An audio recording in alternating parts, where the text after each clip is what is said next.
और उसके बाद फिर 19 तारीख से बाकायदा सुपर 8 जो टीम्स क्वालिफाई किए उनके मैचेस का सिलसिला शुरू हो जाएगा। तो पाकिस्तान के लिए यही है कि भाई साहब they have qualified for 2026 T20 world cup directly. तो यही अब हम सोच के समझ के यही खुश हो जाएंगे जनाब, पाकिस्तान ने कमाल कर दिया है और डायरेक्टली क्वालिफाई कर लिया है 2026 के वर्ल्ड कप के लिए। अब उनको क्वालिफाइंग राउंड नहीं खेलना पड़ेगा। तो यही है जनाब कहानी। बाकी जो पाकिस्तान के कोच बनते हैं और जो टीम मुख्तलिफ किस्म की खबरें आना शुरू हो जाती हैं। तो अभी जो स्टेटमेंट चल रही है गैरी क्रिस्टन की, आपने देखा होगा पाकिस्तान की क्रिकेट टीम के हवाले से, अभी तक उसमें कितनी सदाकत है, क्योंकि उनकी जुबान की ये बात नहीं है। मतलब कुछ तरीके होते हैं ना जर्नलिज्म में, एक ये तरीकाकार होता है कि एक इंसान खुद आके किसी से बात करते हुए, इंटरव्यू देते हुए स्टेटमेंट दे और आप वो ऑडियो या वीडियो आप सुन सकते हैं, या किसी क्रेडिबल न्यूज़पेपर या वेबसाइट से गुफ्तगू करते हुए अगर आप कोई बात करते हैं तो वो ज्यादा क्रेडिबल होती है। लेकिन अगर कोई सोशल मीडिया पे डाल रहा ट्वीट जी गैरी ने किसी से ऐसे कहा तो मैंने ऐसे सुना, उसने फिर मुझे बताया, उसने फिर उसको बताया, फिर मुझे पता लगा, या according to sources, according to this and according to that, तो जहाँ पे वो वाली बात आ जाए तो उसमें थोड़ी सी सस्पिशन रहती है कि इसमें हकीकत कितनी है और अफसाना कितना है, कि क्या ये सच भी है कि सच नहीं है। तो अभी तक वो स्टेटमेंट जो सर्कुलेट कर रही है, मैंने थोड़ा सर्च किया तो ऐसा कुछ कंक्रीट सॉलिड बात जो क्या पता चले कि जी उन्हीं की जुबान से निकली है, ऐसा तो कुछ मिला नहीं मुझे। लेकिन जो बात है जो सर्कुलेट हो रही है वो काफी खतरनाक और डेंजरस है। गैरी क्रिस्टन के हवाले से उनका ये कहना है कि मैं तो जो इस टीम में आके देख रहा हूं, मैंने वो दुनिया की किसी भी टीम में वो नहीं देखा कि जी प्लेयर्स में यूनिटी नजर नहीं आ रही, एज अ वन यूनिट नहीं खेल रहे और टीम डिवाइडेड सी नजर आ रही है। ये बड़े सीरियस एलिगेशन है, बहुत सीरियस एलिगेशन है।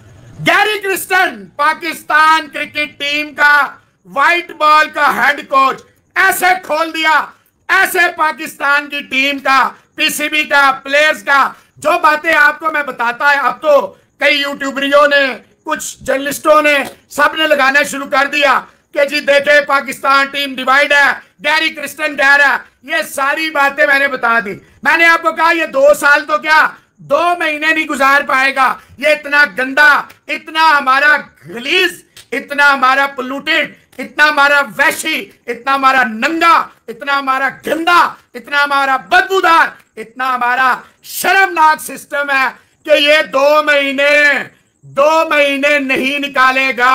2 साल तो बड़ी की बात है। क्या क्या कहा उसने अभी आपको बताता हूं मैं। Unfiltered, straight from the heart to the heart. You can ignore, not you can like me, you can hate me, you can love me, you cannot ignore Mohsin Ali क्योंकि अनफिल्टर्ड है। चेहरों पर कोई मेकअप नहीं है, कोई 2 नंबरी नहीं है। ये नहीं है इंडिया जीतता तो अंदर से आग लग जाती है, ऊपर से वो आग जो है वो कोशिश तो करते हैं। तो भाई हमारे लिए सारी टीमें अपनी है।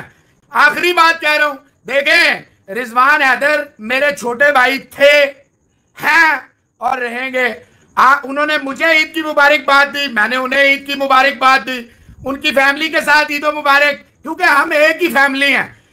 इंसान जिंदगी में बहुत सारी चीजें जो होती हैं आती हैं और चली जाती हैं, तो वो अपनी जगह कोई तीसरी पार्टी अगर इसमें अपना फायदा, अपना लहसुन, अपनी मेथी, अपनी गलाजत डालना चाहे तो वो भूल जाए। वो भाइयों को लड़ा नहीं सकती, डिवाइड नहीं कर सकती, तोड़ नहीं सकती। बिल्कुल रिजवान साहब और मैं आइंदा कभी स्क्रीन शेयर नहीं करेंगे, लेकिन हम बॉन्डिंग शेयर करते हैं, दिल की बॉन्डिंग शेयर करते हैं और ये रहेगी। मेरा रिजवान साहब को ओपन मैसेज है, जो आपको इधर उधर, मुझे भी बहुत सारे इधर उधर, तो याद रखिए we are a call away. मुझे कोई प्रॉब्लम होगा, I will pick the phone, dial your number and talk to you. आपको प्रॉब्लम है, pick your phone, your elder brother never even think about for a while कि मोहसिन भाई नाराज है। दिल में आप मुझे जानते हैं, मैं पा करता हूं और भूल जाता हूं। I move forward. तो रिजवान मेरा छोटा भाई है।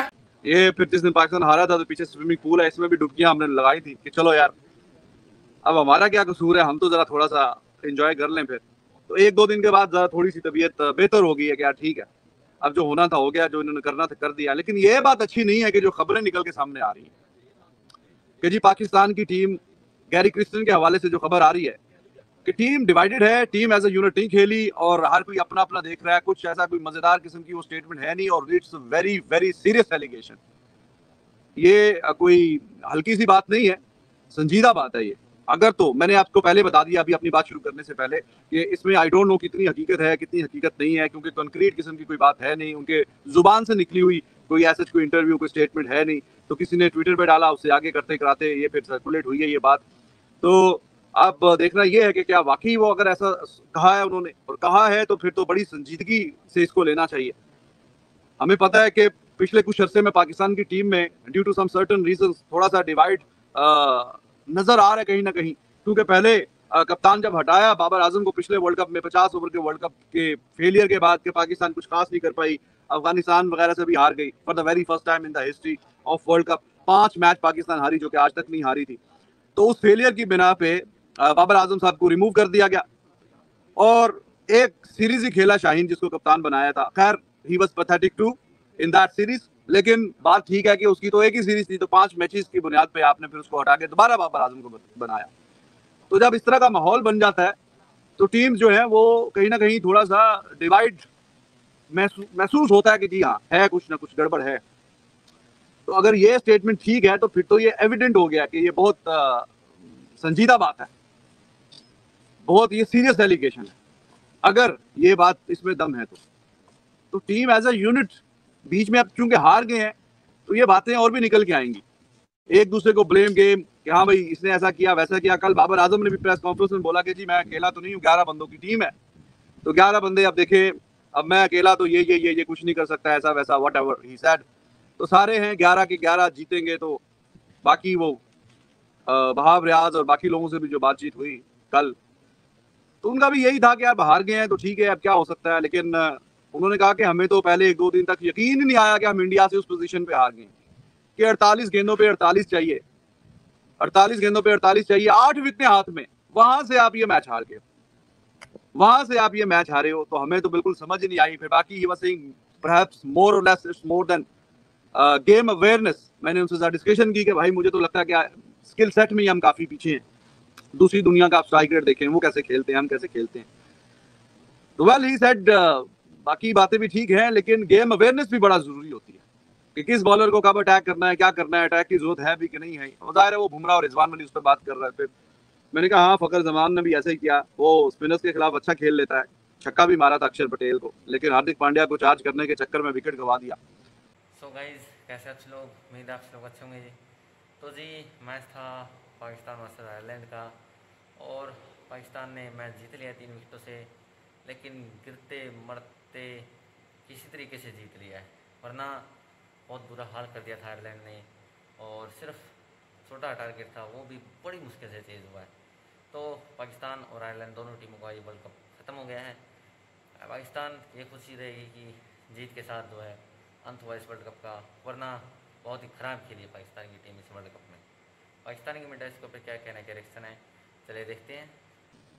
तो गेम अवेयरनेस की भी कमी नजर आती है, उसके साथ साथ जो स्किल सेट है, ये दोनों skill set plus game awareness, उसकी काफी इसमें कमी नजर आती है पाकिस्तान की टीम में। और बात सही भी है कि जब आप हार जाते हैं फिर आप इस तरह की खबरें निकल के आती हैं जो गैरी क्रिस्टन ने कही है ये बात, अगर कही है तो, क्योंकि अभी आई ट्राइड कि अभी ये कंफर्म मुझे हुआ नहीं कि 100% उन्होंने कही है। चलो अज्यूम कर लें फॉर अ मोमेंट कि हाँ जी ठीक है उन्होंने ऐसा कहा है, तो फिर तो ये बहुत ही संजीदा बात है। जब आप हारते हैं तो फिर आप की टीम में से इस तरह की खबरें निकल के आती हैं। पाकिस्तान अगर सुपर 8 में क्वालिफाई कर जाता, यूएसए के बाद जो हारा था मैच, इंडिया से अगर जीत जाता किसी न किसी तरीके से, तो ये सब बातें निकल कर नहीं आनी थी। लेकिन जाहिर है कि अभी ये बातें निकल के आएंगी। पाकिस्तान सुपर 8 के मरहले पे नहीं पहुंच सका और उसके साथ साथ अब सुपर 8 स्टेज के जो मैचेस हैं वहां तक तो जाना हमें महसूस हो रहा था कि तय ही है, आगे पता नहीं सेमीफाइनल में जाता है कि नहीं जाता। लेकिन ये सुपर 8 में जो नहीं पहुंचे तो उससे बड़ी जाहिर है कि शर्मिंदगी वाली बात है और पाकिस्तान के जो क्रिकेट फैंस हैं उनके दिल टूटे हुए हैं। तो गाइस जैसे कि आपने देखा पाकिस्तान की मीडिया रिएक्शन, 107 रन का मामूली सा टारगेट दिया था जी आयरलैंड ने पाकिस्तान को, और कमाल गेंदबाजी की है पाकिस्तान ने, लेकिन गेंदबाजी तो जी आयरलैंड ने भी करके दिखा दी। तो गिरते मरते ऊपर से अच्छा स्टार्ट भी नहीं मिला, 23-24 रनों का मिला। उसके बाद बाबर आजम आखिर तक नॉट आउट तो रहे, लेकिन वो भी रन अब बॉल ही खेल रहे थे, थोड़ा जल्दी शायद ये फिनिश हो सकता था 16-17 ओवरों में, लेकिन ले गए ये 19वें ओवर तक। वो भी शाइन ने आखिर में आगे 2 छक्के लगा दिए, वरना ये भी 20वें ओवर तक मैच जाता और टाइट भी हो सकता था। तो बहुत ही ख़राब खेली है पाकिस्तान की टीम इस वर्ल्ड कप में, और परफॉर्मेंस कहें तो 2 मैच जीते, 2 मैच हार गए, और इंडिया से हारे, यूएसए से हारे, और कनाडा और आयरलैंड को भी ये नहीं कह सकते कि एक तरफा मैच जीते, बड़ी मुश्किल से उन दोनों से भी जीते। तो ये चीज़ होना चाहिए था जल्दी, लेकिन नहीं कर पाए। पाकिस्तान का वर्ल्ड कप ख़त्म, आयरलैंड का भी ख़त्म, लेकिन पाकिस्तान जीत के साथ ख़त्म करेगी इस वर्ल्ड कप के कैंपेन का। और बहुत ही ख़राब खेली है, यूएसए से हारी, इंडिया से तो कह सकते कि हम टफ फाइट, लेकिन यूएसए आपके बराबर की टीम नहीं थी, लेकिन पाकिस्तान की टीम बहुत ही नीचे जा चुकी है। तो अब देखना ये है कि क्या आगे जाके चैम्पियंस ट्रॉफी है 2025 में और पाकिस्तान में, तो उसकी क्या हाल रहेगी, कैसा परफॉर्मेंस करेगी। तो अब सुपर 8 स्टार्ट होने वाले हैं जल्दी से, और इंडिया और यूएसए इस ग्रुप से देखने को मिलेंगे हम सुपर 8 में। तो फिलहाल के लिए इस वीडियो में इतना ही, मिलते हैं इस वीडियो में, तब तक के लिए बाय बाय।